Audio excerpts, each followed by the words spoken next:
Hello, Fountain Streeters. I am here in my office and I just wanted to spend a minute to share with you a couple of tips on how to enhance your experience as you watch our services on YouTube. First, on the bottom right corner, you have the option to select high definition quality. Also there, you have the option for subtitles, and closed captioning. And that's it. I hope these tips are helpful to you.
Good morning and welcome to Fountain Street Church.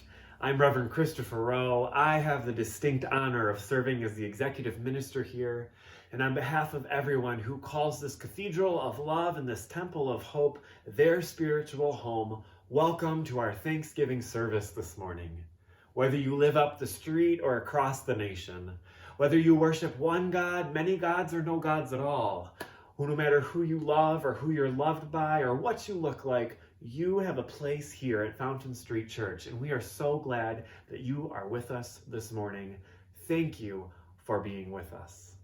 This morning, as we prepare our minds and our hearts and our bodies and our beings for worship, I invite you to take a breath, to make yourself comfortable, and to kindle the light within you that burns among all of us. We have these 4 candles here that are already lit this week, and they have symbols and deep meaning. We light each one in chronological order, starting with the candle of peace. And each week when we light the candle of peace, we pray that peace is nourished and nurtured within the hearts of everyone in our community and beyond our walls. And then we light the candle of love and compassion. And as we do so, we pray that love and compassion are nurtured and nourished within the hearts of everyone in our community and beyond these walls. And then we light the candle of justice. And we pray that justice is known by and experienced by everyone in our gathered community within and beyond these sacred walls. And finally, we light this candle of community. And when we do so, we recognize that even though we might be spread out physically, the light of Fountain Street Church burns within all of us and connects us. On behalf of everyone on staff, in the congregation, or who simply call this their community, thank you for being with us this morning. I'm grateful for each and every one of you, and I'm grateful that you are here. Blessed be.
A few weeks ago, I had the honor of sharing one of my family traditions with you all, that of music making.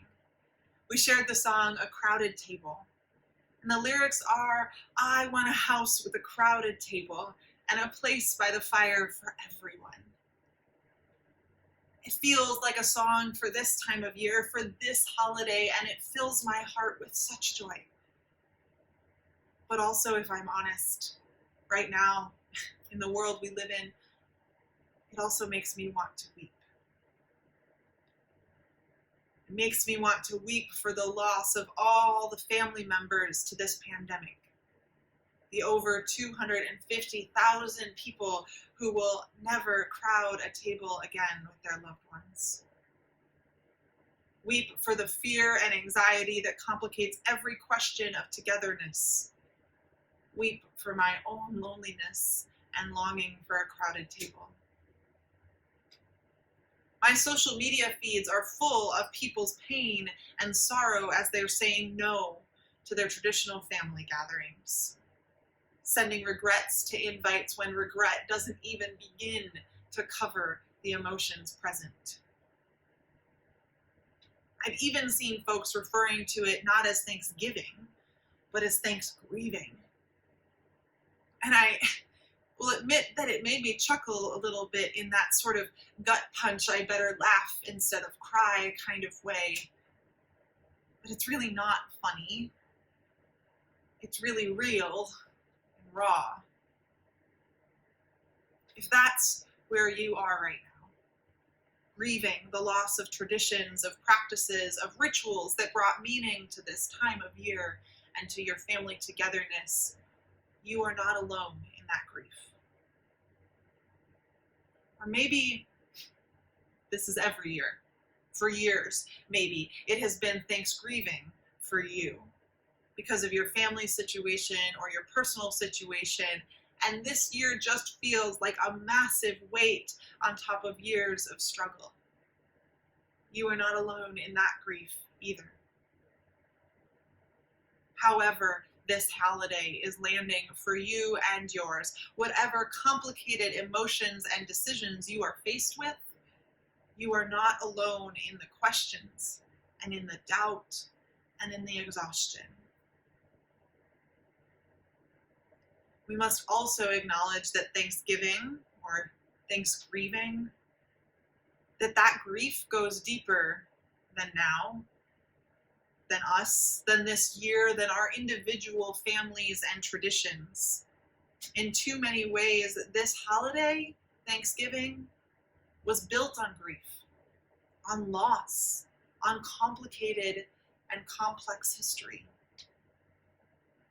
Because if we're being real, this holiday has always been so complicated. From classroom lessons steeped in origin myths that obscure genocide, to household decorations that appropriate from the very cultures that were killed and do not honor those living and searching for recognition for their culture. This is why many Native and Indigenous communities either ignore Thanksgiving altogether or refer to it as a day of mourning, not of celebration or of gratitude, but of grief and remembering. And that's not a history lesson, it's actually a reality check. That the land acknowledgement at the beginning of our service is not a nod to bygone stories or a tip of the hat and goodbye, but an affirmation of the reality of the present and our role in the history of tomorrow.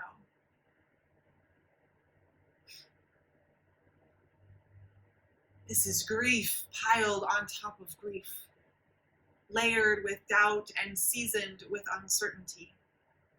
And it is a lot to hold, my friends. A lot to hold. My heart feels crowded with complexities and contradictions. Maybe yours does too. And I want us to acknowledge that, to hold that together with honesty and compassion. Because we can hold all of that, as long as we hold it together. We may not be able to crowd around a table with people, with family and friends, but I want to acknowledge that this year, our table is crowded with complexity. Crowded with the complexity of history past, and with the complexity of history in the making by our very decisions. You are not alone at that crowded table. It might not be made of wood and metal and surrounded by chairs and benches, but it is real. Right now, our crowded table is made of bits and bytes, held together by heartstrings and vocal cords, and surrounded by computer screens and cell phones. But that doesn't mean you're any less invited. So pile on together. The menu's a little different this year, but you're still invited to the potluck. All of you, all that you carry. Someone is sure to bring a main course of roasted burnout. It's lovely with a side of mashed ennui topped with guilt gravy. Make sure you eat your vegetables, though. I'll bring the green gratitude casserole. I hear there's a homemade tart yet sweet crying into your computer sauce. It goes nicely with the eye rolls or some deep fried fear. Oh, and don't forget to stay for dessert. We've got adequate pie with whipped hope. Eat your fill. Eat too much, and we'll take home the leftovers back to our couches and nurse our stomach aches. Hoping that it's just the food, and knowing that it's so much more. There's one of those laugh instead of cry moments again, right? All joking aside, these are strange but familiar feelings. And I know that they are exactly why we need community, why we long for the crowded table. Because it looks different right now. We're not around the same table or in the same sanctuary, but we can still show up for one another.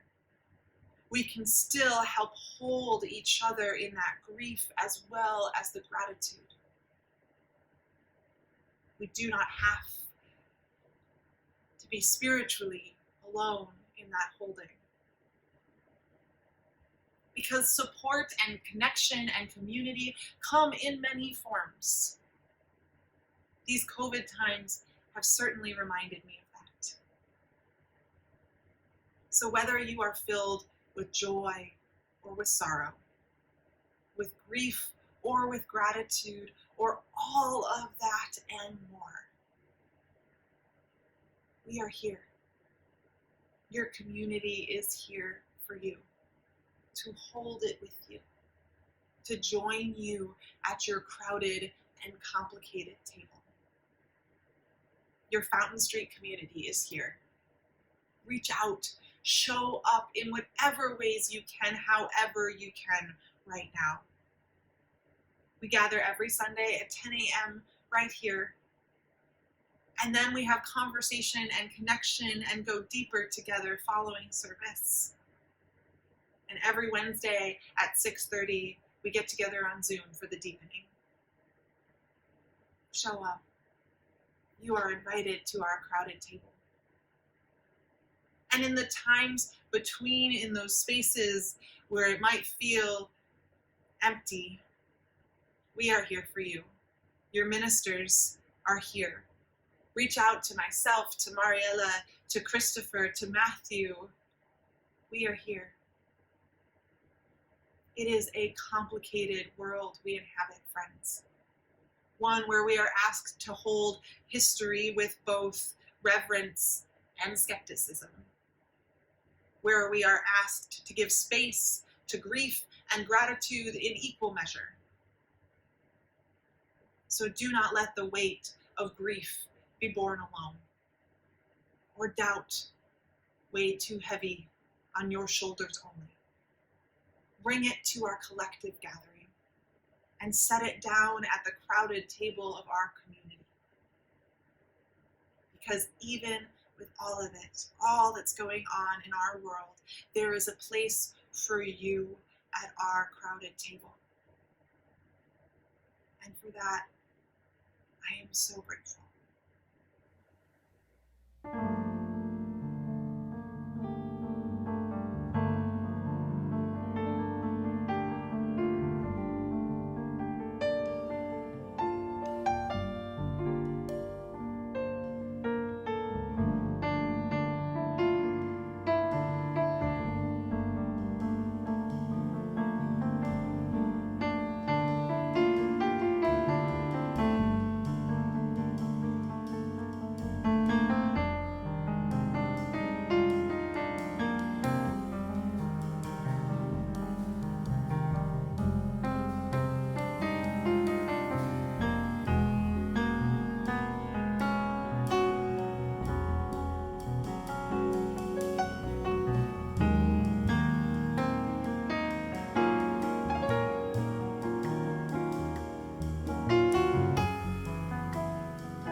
Will you join me in turning for a moment in silence towards that which you find most holy, for prayer, for meditation, and for reflection.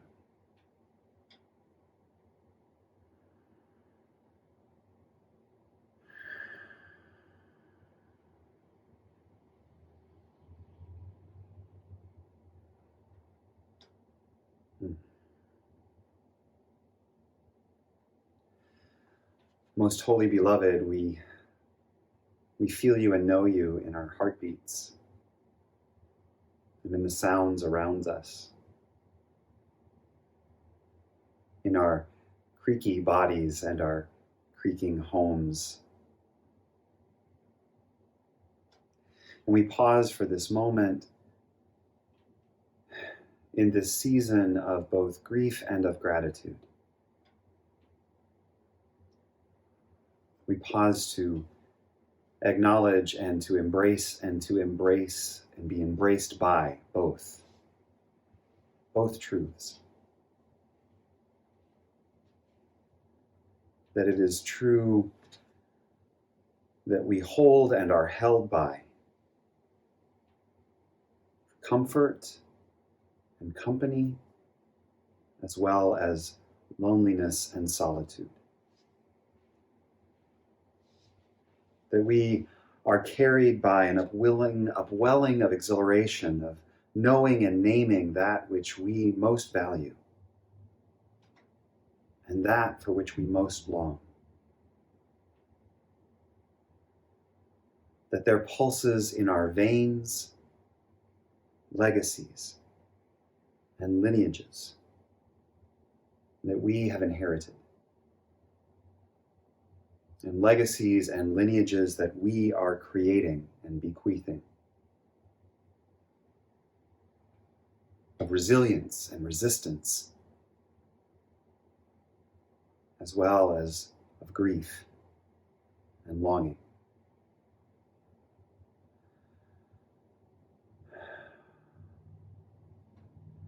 Most holy beloved, in this season, at this time, help us to claim all of it, the truth of it all, and to be claimed by it,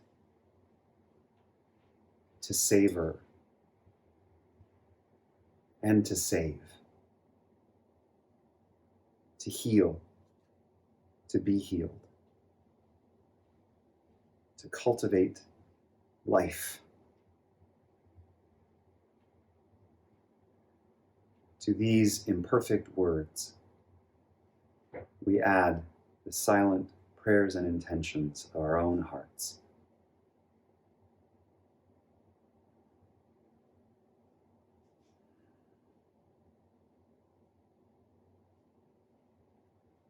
In all of your holy and blessed names we pray.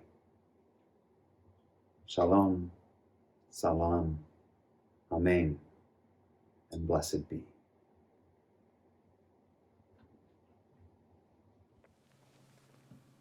I was born hungry, not hungry for food, although that too, but hungry for life, for the experiences of being alive. I didn't just experience something, I experienced it with my whole being. It was passion, that's what they said, that I was passionate. And you know what passion is, right? Passion is love and hunger. Love and hunger, at least according to the writer Greg Levoy. He says that Maurice Sendak, the author of Where the Wild Things Are, once sent a young reader a card with a picture of a wild thing on it. The boy's mother wrote back to say that their son loved the card so much that he ate it. He saw it, he loved it, and he ate it. Passion is a state of love and hunger, Levoy says. Growing up, I was so in love with life, and I was hungry for it too. Part of me even identified with Cookie Monster from Sesame Street. Here's one of my favorite books, The Joy of Cookies.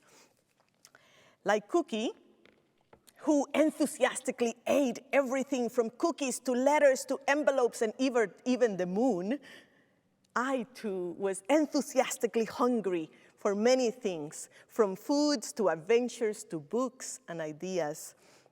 I was born that way. The world was a candy shop, and I wanted to experience it all.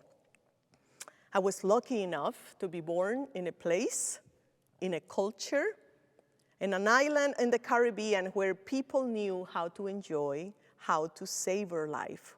So growing up, that delight wasn't taken away from me, as it often happens in other cultures. Some of you have heard this story, but for those of you who have not, let me share it again. In another life, before seminary, here in the United States, I was a music reporter, and I was assigned an interview with Bebo Valdez. Bebo Valdez was then 94 years old. He was a renowned Cuban pianist and composer. He was a tall man with slim, wrinkled fingers, and he had a sparkle in his eye. He said to me during that interview that the name of his new album, El Arte del Sabor, The Art of Savoring, was inspired by something he had heard once, that the word wisdom, in Spanish, sabiduría, comes from the Latin, and it meant to savor life. So that's what he had learned in his 94 years of life, that to have wisdom is to know how to savor that. Imagine that. I was in my late 20s then, and I remember the resonance of that truth. That philosophy made sense to me. Because as Cubans, he and I come from people who endure colonization, slavery, genocide, wars, hurricanes, communism, poverty, and various dictators. And I believe we were able to survive collectively by learning the art of savoring, by balancing the existential agonies with the existential ecstasies. After that interview, I realized something, that eating and savoring are two very different things, and that I wasn't really savoring life. I was mostly consuming. I was rushing from one activity to the next, from one book to the next. I used to brag about being a multitasker, until one day I'm at the gymnasium, I'm on the treadmill while listening to a Buddhist podcast, while watching the headline news on the various TVs around me, while checking emails, while browsing on social media. And on the podcast, my mindfulness teacher, Tara Brack, she said something along the lines of, try doing one thing at a time, and just be present with that one thing. That's mindfulness. That will transform your life. And at that moment, it was as if I was looking at myself from above, and I saw myself in this state of frenzy, doing so many things at once. And my world stopped at that moment. I saw it all so clearly, and my life was never the same. It was then that I began to consume less, but to savor more. Truly, my hunger for life was not being satisfied with more and more experiences. It was the savoring that I was after all along. But what do I mean by savoring? I mean the slowing down that needs to happen in order for us to fully enjoy or fully appreciate something, be it a task, a person, a meal, a flower. Savoring is about cultivating the art of delight. I was watching a TV show recently, and there was a character who was a master of delight. I don't necessarily recommend the show, so I wouldn't even name it. But the character I'm talking about was Dorian Gray, who was inspired by the main character in Oscar Wilde's novel, The Picture of Dorian Gray. On the outside, Dorian looks like a beautiful young man, but Dorian who was immortal and had lived and tried and tasted everything there is to try and taste in life. He was actually very wise. There is a particular scene in the show where Dorian is in one of his favorite places, a botanical garden. He's enjoying the flowers when he meets one of the main characters in the show, Vanessa. So Dorian asks Vanessa, have you an interest in botany? And she says, all I really seem to know about plants is how to kill them. And he says, then let me show you something extraordinary. I like to see one extraordinary thing a day. And Dorian shows Vanessa a rare, exquisite orchid. And Vanessa says, beautiful. And he says, you can do better than that. Give me words. And Vanessa smells the flowers. And she says, delicate, subtle fragrance, like a berry. But not a woodland thing, not a thing of the forest, something of the jungle, she says, something of the jungle. And Dorian asked her, what is he saying to you? And he was teaching her the art of savoring, the art of living deeply, what I call intimacy with life. Many traditions teach this way of living, but our culture does not value it much. We think of it as overindulgence.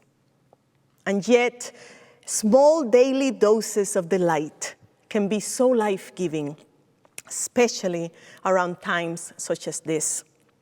Braiding the hair of a 5-year-old, arranging leftover cauliflower in a plastic container, watching the smoke of incense as it rises to meet the morning light.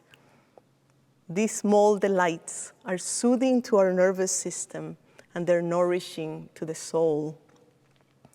Savoring is about deep presence.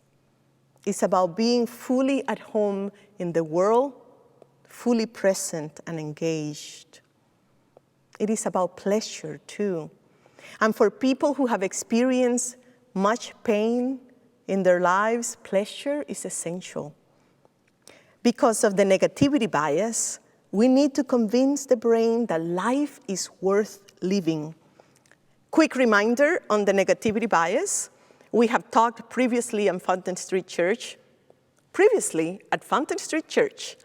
We have talked about how our brains are like Velcro for negative experiences and like a non-stick pan for positive experiences, and how it takes many positive experiences to balance out a negative one in the brain. So, if what sticks to the brain is pain and sorrow, our brains begin to associate life with pain and sorrow. And we begin to feel as if life is not worth living. And we fall into an existential sadness that could last weeks or months or years. And you can blame the brain if all we're getting is pain and suffering.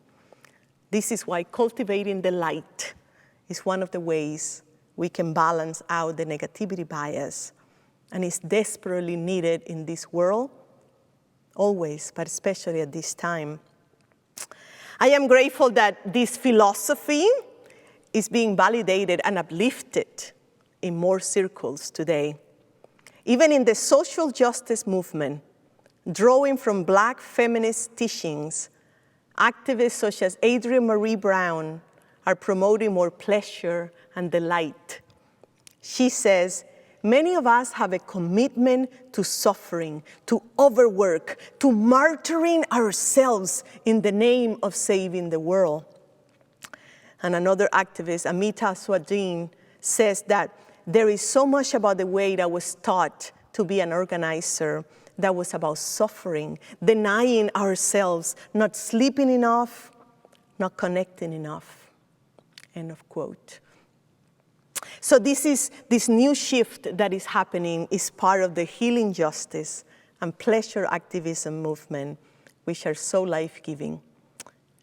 My Cuban ancestors understood that in a world gone wrong, we must pay attention to the small, sweet things for how they nourish us, because they remind us that despite the sorrows, life is worth living. Life is worth living. This is not overindulgence. This is survival. Now, while savoring is exquisite and vital and essential, it is not everything. I find that I need to balance savoring with serving. For me, it's about both savoring and serving life. This is where passion comes back in. Passion is what makes you come alive. Hunger really isn't a bad metaphor for passion. What are your passions? People often say. And it's another way of saying what feeds your soul, what nourishes you. I know that some of you, that is gardening. You are passionate about gardening. Some of you are passionate about singing in the choir. There is something about singing in harmony with others that is deeply fulfilling to you.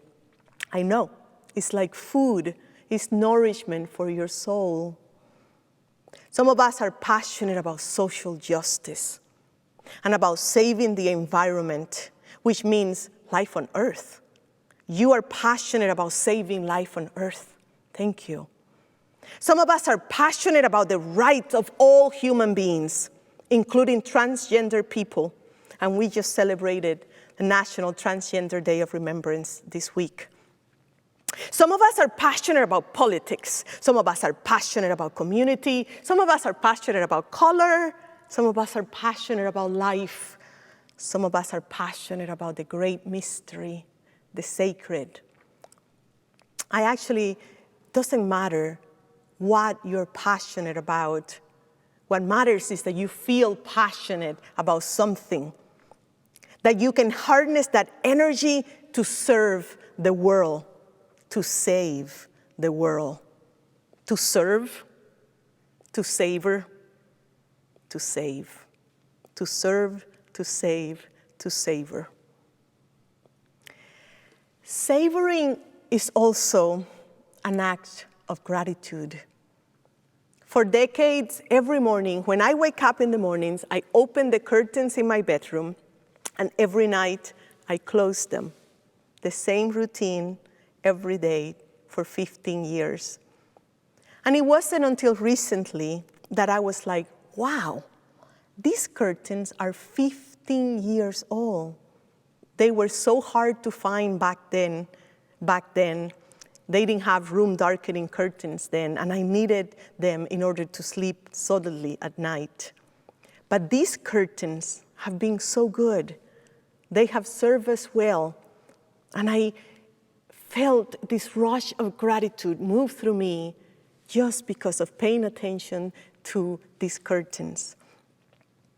This type of paying attention is helpful in our relationships as well, obviously.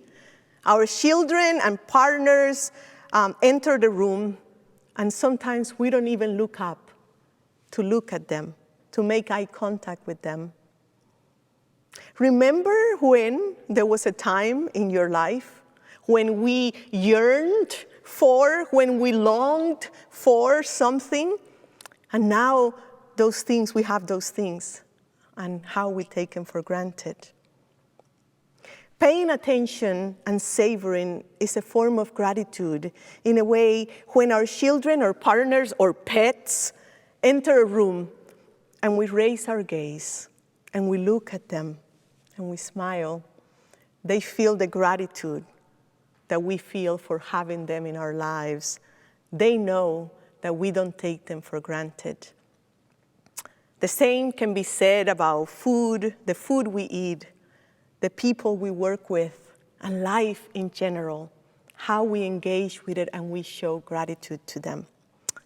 So, May we take time to savor this week and every day of your life.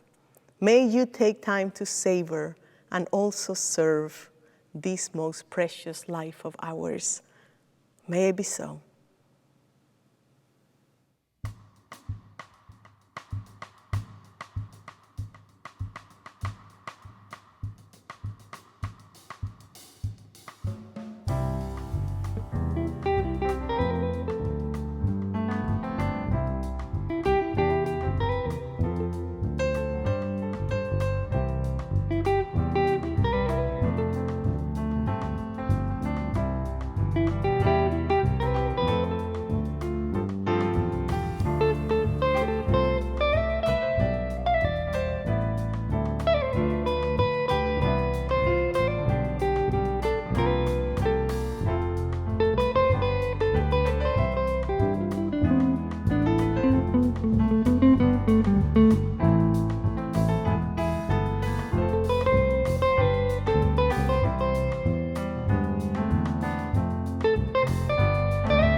Good morning and welcome. Happy Thanksgiving. I am Melissa HOEZEE. I use she, her pronouns, and I am your General Manager of Operations. As you can see by the beautiful ecosystem beside me, because of your generosity, your continued commitment and dedication to FSC, we are on our way to a year of flourishing. Thank you to all of you that have sent in your pledges. This will be the last Sunday that you get to see our progress, but we will continue to add as we receive pledges. As of today, we have received 214 pledges for an approximate total of $450,000. Of those, 28 are new pledges, meaning the individuals have not pledged previously or returning after a hiatus. 69 of those have increased your pledge from last year. I know you're thinking, what do these numbers mean? It means we are 75% of the way to our pledge goal, even though we started the campaign a month late and have been dealing with a pandemic. Despite all of this, we are off to a great start and way ahead of past years. To have a successful year of flourishing, we need all of you to send in your 2021 pledge. Without a commitment from each of you, we cannot have the wonderful programming planned for next year, whether it is virtually or in person. Speaking of virtually, unfortunately this year we must celebrate Thanksgiving virtually, and I hope you have a wonderful holiday, however you are celebrating.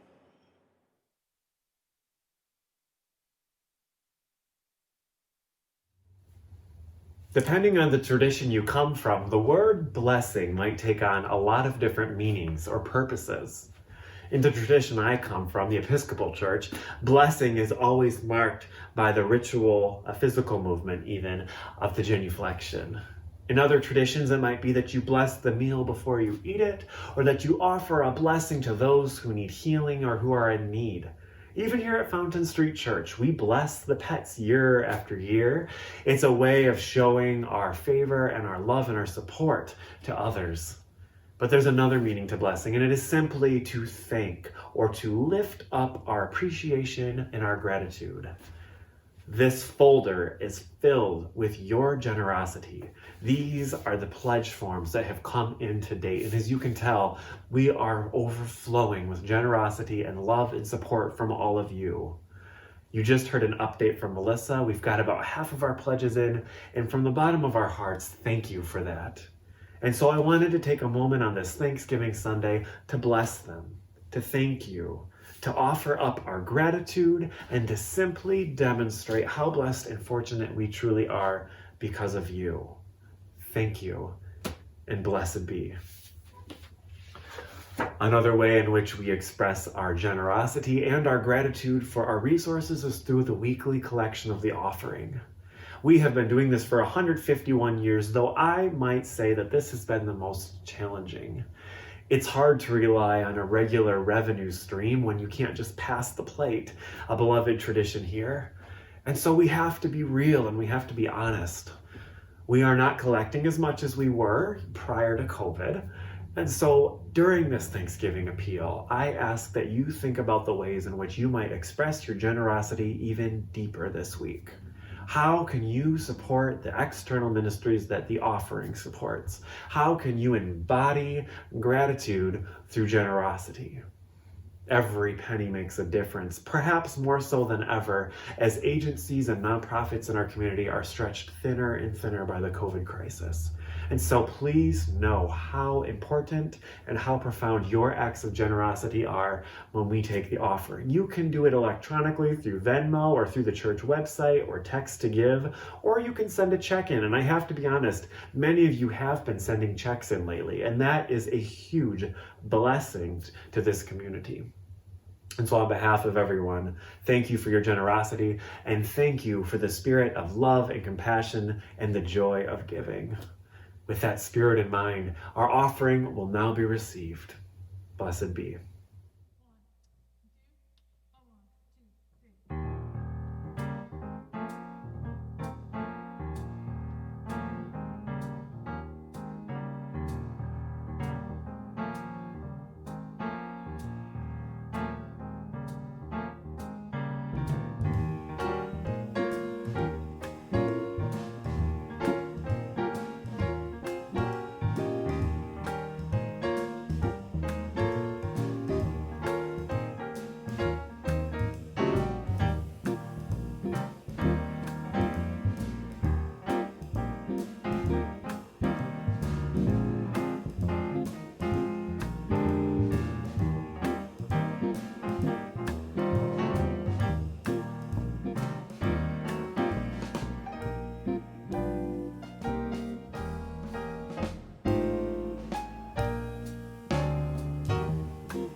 I'm grateful for my parents' jobs because that will give us money to keep our house running.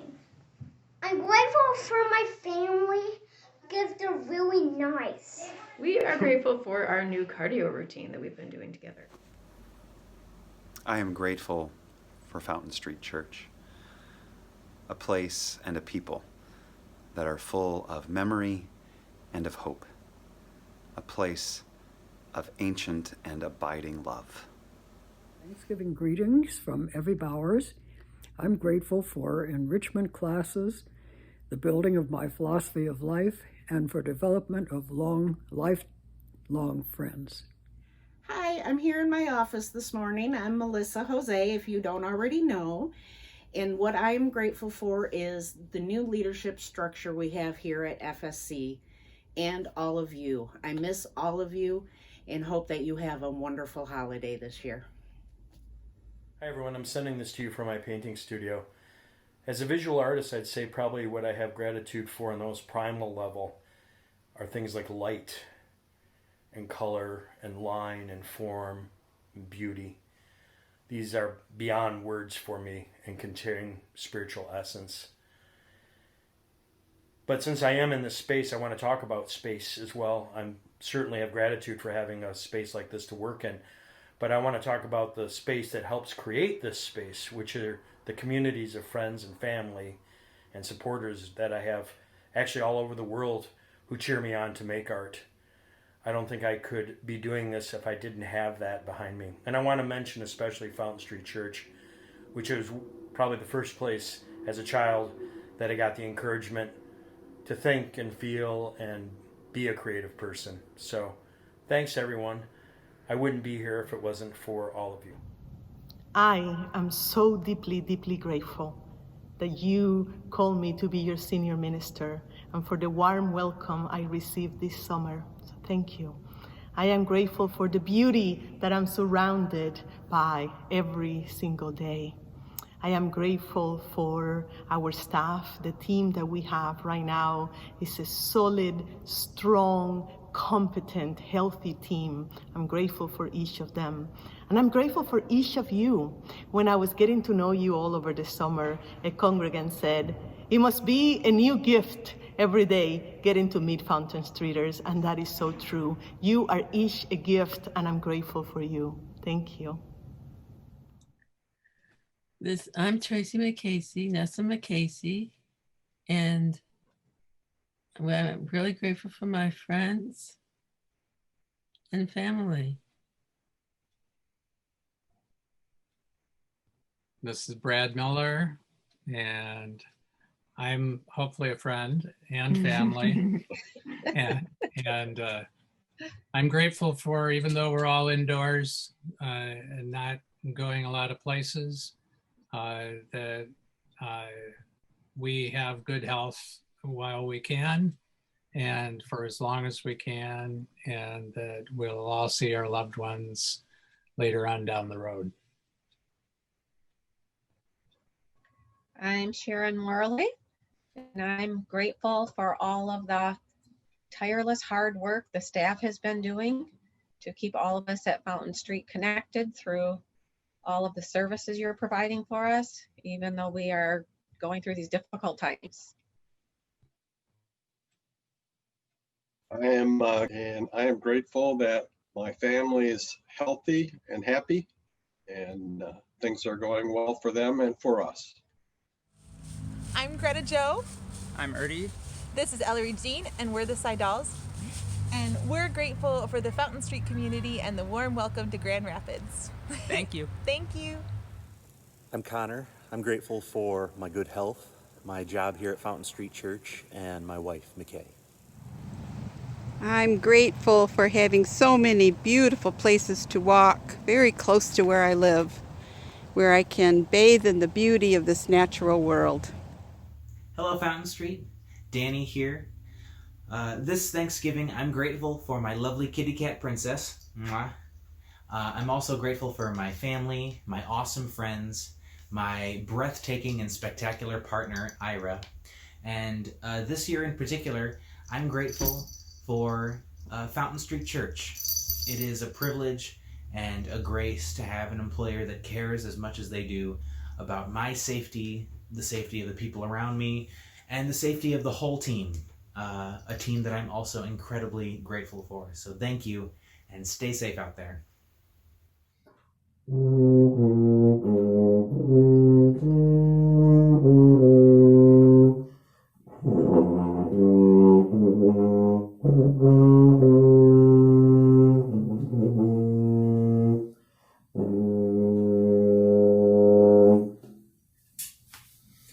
I'm thankful for music.